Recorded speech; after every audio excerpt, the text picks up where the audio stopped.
ng inay ko. Pero dumating po si Rocky. Pinagtanggol niya kami. Nakilala niyo ba kung sino ang nagtangka sa inyo? Opo, si Godofredo Pandol ho. Siya din na nagpasabog ng minahan. Hindi niya kami tinantangan mag-ina. Gumawa kayo ng paraan ho. Hulihin niyo ang lalaking yon. Huwag ho kayong mag-alala, ma'am. Kumikilos na ho ang mga tauhan ko. Titimbre din namin ang lahat ng kapulisan para sa madaling pagkadakip ng suspect. Mukhang happy ka yata ngayon, Sylvia. Of course!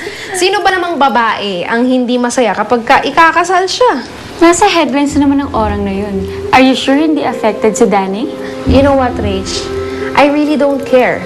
Ang importante, inassure ako ni Danny na tuloy ang kasal namin, so I don't have to worry about anything.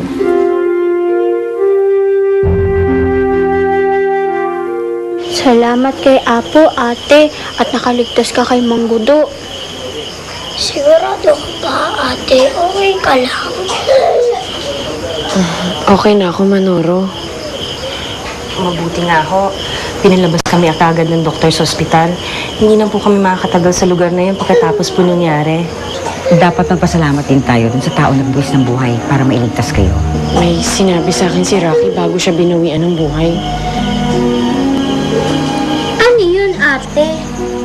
Siya ang tunay na nakapatay kay Nanay Ising. Patay na si Rocky? Ayon ho sa testimonya ni Miss Di Marocot, iniharang ho ng apo ninyo ang sarili niya nang barilin na ng suspek si Miss Di Marocot. Napakawalang hiya talaga ni Godot, pati sarili niyang anak. Kawawa naman si Rocky. Kamusta si Ora? Kawawa naman ang apo. Mabuti naman ho. Wala hong masamang nangyari sa kanya sa insidente.